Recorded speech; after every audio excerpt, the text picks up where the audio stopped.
श्रोतेहो नमस्कार. ऐसी अक्षरे रसिके या कार्यक्रमात स्त्रीलिपी या मालिकेत ऐकूया डॉक्टर वंदना बोकील कुलकर्णी यांनी साधलेला संवाद. आज ऐकूया भाग 10वा, पहिले आत्मचरित्र. 20वं शतक सुरू झालं तेच मुळी न्यायमूर्ती महादेव गोविंद रानडे यांच्या मृत्यूची वार्ता घेऊन. 16 जानेवारी 1901 रानड्यांच्या मृत्यूमुळे एकूणच महाराष्ट्रातल्या वैचारिक समन्वयाची मांडणी करणाऱ्या क्षेत्राची अपरिमित हानी झाली आणि वैयक्तिक स्वरूपाची हानी झाली ती त्यांच्या पत्नी रमाबाई रानडे यांची. रानडे गेल्यावर 9 वर्षांनी रमाबाईंनी आमच्या आयुष्यातील काही आठवणी हे आत्मचरित्र लिहिलं. मराठीतलं हे स्त्रीलिखित पहिलं आत्मचरित्र. विशेष म्हणजे हे लिहिण्यासाठी कारणीभूत ठरली तीही एक स्त्रीच. रमाबाईंच्या दुःखावर उतारा म्हणून त्यांनी आठवणी लिहून काढाव्यात अशी सूचना रमाबाईंच्या मानलेल्या मुलीनं म्हणजे सौ सखुताई विद्वांस यांनी केली. रमाबाईंनी ती मानली आणि हे पुस्तक लिहिलं. त्यांनी हे पुस्तक तिलाच अर्पण केलंय. आई लेकीच्या नात्यातला हा लेखनबंध आज फार मोलाचा वाटतो. रमाबाईंच्या आणि रानड्यांच्या वयात बरंच अंतर होतं. आपल्या लहानग्या पत्नीला रानड्यांनी शिक्षण दिलं, तिच्या इंग्रजी शिक्षणाची सोय केली आणि सर्वात महत्त्वाचं म्हणजे रमाबाईंनी त्या काळच्या सार्वजनिक जीवनात सहभागी व्हावं असा आग्रह धरला.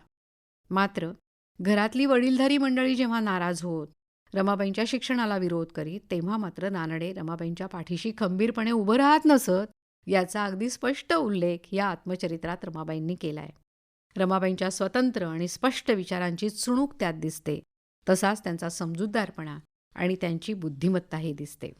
रानड्यांना काय अभिप्रेत आहे हे जाणून त्यानुसार रमाबाईंनी स्वतःचा विकास घडवून आणला आणि यथावकाश त्यांना रानड्यांच्या संतत्वाची ओळखही पटली. माधवरावांच्यामुळे रमाबाई घडल्या हे खरं, पण माधवरावांच्या मृत्यूनंतर रमाबाईंनी जे कार्य केलं त्याचंही मोल फार महत्त्वाचं आहे. सेवा सदन या संस्थेची स्थापना, स्त्रियांना मतदानाचा हक्क मिळावा यासाठी त्यांनी केलेले प्रयत्न, सुरत काँग्रेसनंतर झालेल्या स्त्रियांच्या परिषदेचं त्यांनी भूषवलेलं अध्यक्षपद याचा उल्लेख या कथनात नसला तरी हेही काम अतिशय महत्त्वाचं होतं. त्या काळाचा विचार करता स्त्रीला स्वतःच्या भावना, स्वतःचं मन असं उघडपणे व्यक्त करण्याची मुभाच नव्हती.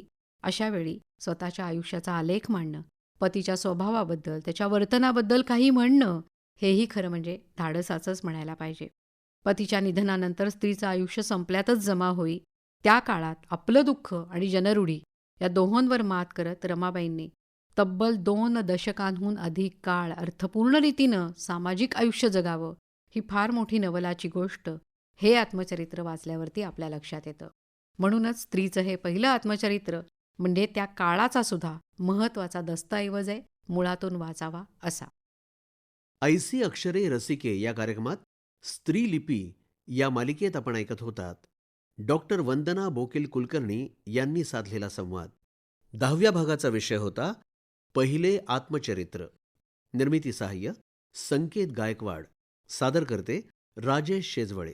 ही आकाशवाणी मुंबई केंद्राची निर्मिती होती.